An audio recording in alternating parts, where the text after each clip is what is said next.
Alright, in this video I'm going to talk about an ionic crystal dissolving in water.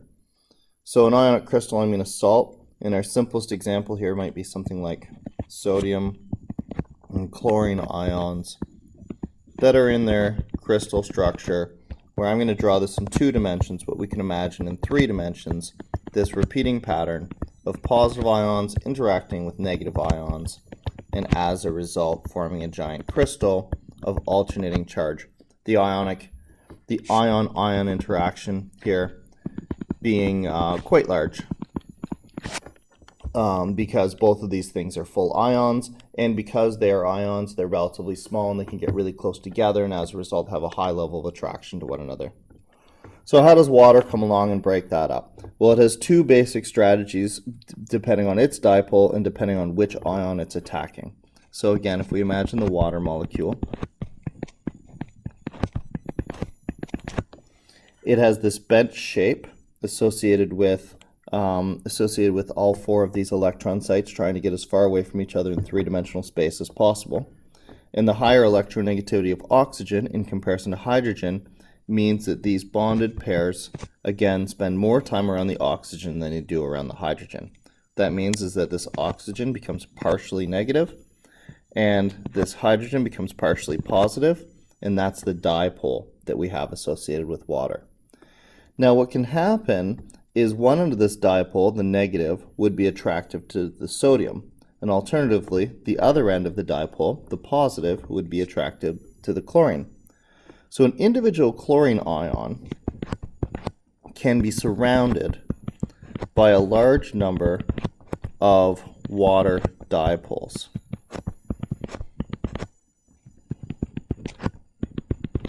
And while the individual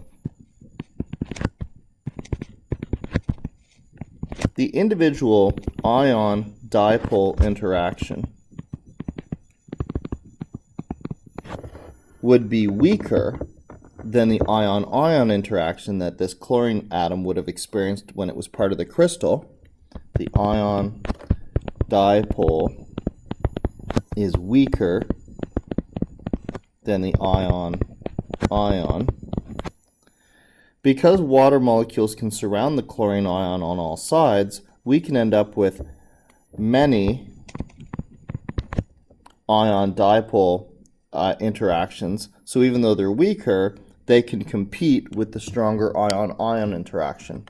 So the fact that there are many of them can sort of, maybe not overcome, but sort of balance that out.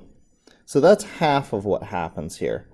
So that's how the chlorine ion gets surrounded. We can imagine alternatively the sodium ion gets surrounded by partial negatives associated with the oxygen ends of the water molecule. And again, the individual ion dipole interaction here would be relatively weak in comparison to the ion-ion interaction, but because there are many more water molecules than there are salt ions, we can imagine that these many interactions can overcome a few stronger interactions. Oops, that should be negative. So that sodium molecule would really get surrounded by oxygens. And so maybe an individual interaction is weaker, but they add up because there are many of them to pull that sodium away from the crystal. That's sort of from a force perspective how water can provide a force that would break down this crystal. But if you actually did the sum of these forces, you probably find out that that ion-ion interaction was still probably stronger than the ion-dipole interactions. So you have to consider a secondary factor. So it still doesn't totally make sense that this crystal would break down. These, from an energy perspective, in most ionic crystals, the crystal would still do better to stay together. So we have to consider a secondary concept to really understand why this happens. And that secondary concept is entropy. Entropy is a tricky thing to understand in science. It's the natural state of disorder, or it's kind of described as if stuff gets spread out throughout space or through a variety of the particles get spread out through space. Having them clump back together or getting them all back into the same location is improbable, or it's unlikely, and so it just doesn't happen as much as we might have expected it to. In this case, again, here's what I'm saying here. The ion-dipole interactions do not need to be stronger than the ion-ion interactions. In fact, they usually are not as strong. So why does this get dissolved? Well, once the crystal gets away from itself, so let's say we had NaCl, NaCl, here's our crystal, Cl, Na, and it's all clumped together like this. And then later, after time, all of these guys get spread out so that they fill this entire container. So there's an Na. How many Nas do I have? Na, Na, Na, Cl, Cl, Cl, Cl. So they're all spread out throughout the solvent. The likelihood that they clump together again and start forming a little crystal is very low.